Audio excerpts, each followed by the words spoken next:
back to the Zak and Buzz review. A fantastic review. Fantastic review, yes. Fantastic. That's because we went to the cinema. see Abigail in 4DX. Yeah, now there's two things going on here. One is the movie, and the second thing is to talk about is 4DX. Let's deal with Abigail. First time for 4DX for you, actually. Yeah, we'll get to that. Okay, so Abigail, we thought that we'd probably seen it all in the trailer. Yes. And honestly, for 2/3 of the movie, we watched the trailer. Yeah, okay, so literally, first chunk, it kind of felt like it went on for quite a while.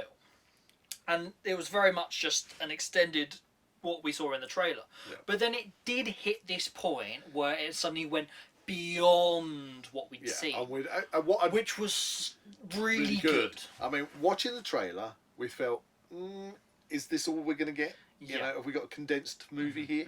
And it felt like that, as I say, for the 2/3 of the movie. But thankfully, I call it a twist. Yeah. There's a twist, and that really made the difference, you know. And it was overall, even though the beginning of it we'd kind of seen, everybody's seen in the trailer, that was still really enjoyable. So overall, for a vampire movie, it was great fun. It was, because what they very much played on in the film was, what about vampire lore is actually true? Yeah. They theorised whether or not crucifixes, garlic, does that work? We know that I got the garlic. That's onions. Just minus the expletive there. Yeah. There was a lot of expletives. I can't believe you brought in onions. So they were exploring. That was very funny. They were exploring the lore. I actually had like a massive laugh. Yeah, laugh I mean, when that happened. and I will say that's a good thing about this movie. It does also have comedy parts in it. Quite a few comedy Well, parts. of course, it's a horror movie, but I found myself laughing with it, not at it. Yeah, it was good. The characters dropped some good little gags. Exactly, you know, and you couldn't help sniggering. And also, I've got a vampire up my ass! And I've also got to say, and I'm sure you'll agree with me on this one, when the vampires explode, they really explode. They really explode. It was like, wow. I came out of there, and because we like making our own films as well, I said, you know, Zak, we gotta do this. We gotta do this. Someday. Somehow we've got to make this a massive explosion. I feel as if it was the fact that they went into it with the idea of, we've seen vampires explode before, like True Blood and things. They kind of we've seen them. They kind of splurge into like or, a mess. or break down into dust. You know, like in Blade. You know, they've burst into flames and or ashes and things. Yeah, so. Where in this, it's like they wanted to go for the biggest explosions. It's like somebody had stood on a landmine and. Perfect explanation. It's like 1 second. It was landmine. And the thing was, it was just everywhere. It was everywhere. It was. It was brilliant. Yeah. Absolutely brilliant. And then, and that kind of brings me on to the fact that, I was, not anymore, but I was a 4DX virgin. I have not ever been in a 4DX. Why do you have to describe it like that? Because it's true. Okay, I've done a lot in my life, but I hadn't been in a 4DX. And that was weird because it started off with the adverts. Yeah. And it had, was it a Full Guy or it was some advert that threw me around at the beginning. And I think it was... Could have been Full Guy? Full Guy advert. And it started, what the hell's going on? And that lasted for, 30 seconds? Yeah. And I was just rolling with laughter. The problem was, I thought, I'm going to spoil the movie for everybody because I'm just going to be laughing. This is actually what I wanted to see, how he was going to react. And I couldn't stop laughing. It was so funny. And then we go into the movie and I'm thinking, I'm so self-conscious now because I'm going to have to stop. You're going to have to stifle it. Bursting into raucous laughter because this chair is sliding around everywhere. And then I started watching the movie. Now this was good because you've told me you've seen action movies where these things just literally don't stop. Yeah. But all the trailers you ever see for 4DX is all like flashy lights, explosions, whatever, being sprayed by gushes of water. And everyone goes wow. This was my first experience, so for me it was quite nice because you could the chairs just floated about. It was the gliding motions were very just good. Gentle gliding. You could see the chair next to you sort of changing height. Here we go.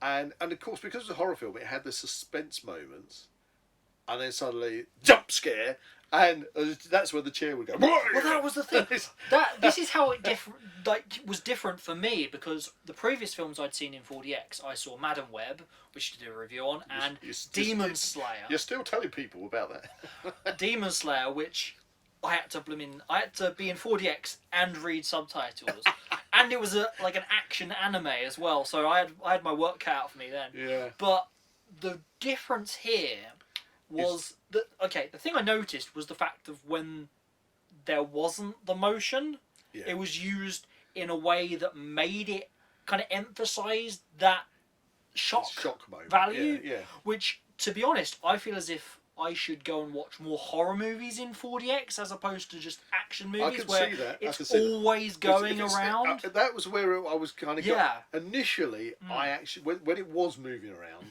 and you're kind of getting shunted from behind.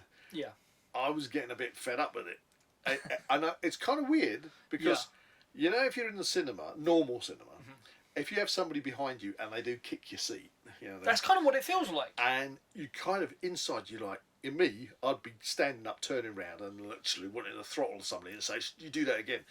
And that's how I felt about this chair, you know, that was harassing me. Yeah, it's like I want to get this and rip the chair and throw it out the cinema, you know. But then there's this other bit of my brain going, "No, Buzz, calm down. This is just part of the experience. Part of the experience. Nobody's doing this on purpose to annoy you." You see, so those robots again. So when I kind of settled into it, I went, okay, this is not somebody kicking me in the back and being annoyed. Yeah. I kind of got into it, but I think it might have. I loved the movie. It was great fun vampire movie. Great movie, yeah. But I'm not sure whether the 4DX experience kind of took some of the enjoyment of the movie away at times. Okay. And I think if I was in an action movie where it was continually moving, I think I wouldn't be able to concentrate on the movie. I think that is kind of the kind of give and take with 4DX. So I've got my... It's like... It's kind of... Initially, it's that very distracting kind of motion kind of experience. Yeah. And it's like you're experiencing two different things. I think I'm going to have to go back. Yeah. I think I'm going to have to choose the movie to watch. I'm kind of thinking I'd rather go and watch movies not in 4DX. Yeah. And then come out and say, do you know what? I want to go back and see that movie. I want to re-experience that movie. In 4DX. But not watch it initially in 4DX. Yeah. But anyway, when it came to Abigail, for my first experience of 4DX, actually it was good fun. After I got over the initial shock and anger at the chair, first-hand experience, it was very funny. Yeah, it was fun. So back to the movie. It was a fun movie. I really enjoyed it. It had a twist. Yeah, I love the vampire kind of lore that they kind of tried to kind of go through, which was very nice. Couple of little flaws in it. Oh yeah, and that was. There was one of the things that the vampires didn't like was sunlight, and there was a couple of occasions where boards were pulled off windows to let sunlight in, and they could have escaped through the window.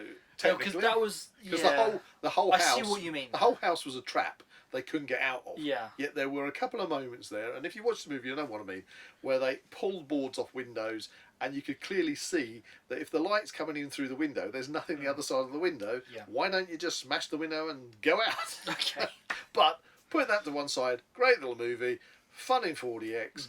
Go watch it. Yeah. If you're a vampire fan, this is definitely for you. So we've got to say, so if it's a really sort of like poorly made vampire movie at a level number 1. You mean Twilight? Twilight style.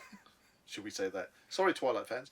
Or if this is a really rocking sort of, you know, Lost Boys, Near Dark kind of movie, up there vampire movie.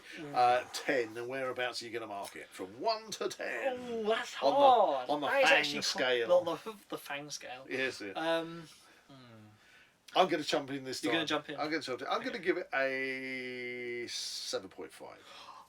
Okay, we're going with decimals. 7.5. You did this at the last one we did. Yeah, that's true. I'm going 7.5 as well. Yeah, 7.5. It was a good movie. Good movie. Would I watch it again? Yes. It was an above average vampire movie. Exactly. You know, horror movie. It did kind of have that kind of. It was comedy horror blend, which was quite nice. Yeah, it did. It didn't really skew either way, but it was a nice balance. Yeah, nice balance. So yeah, go watch it. It was fun. and we enjoyed it.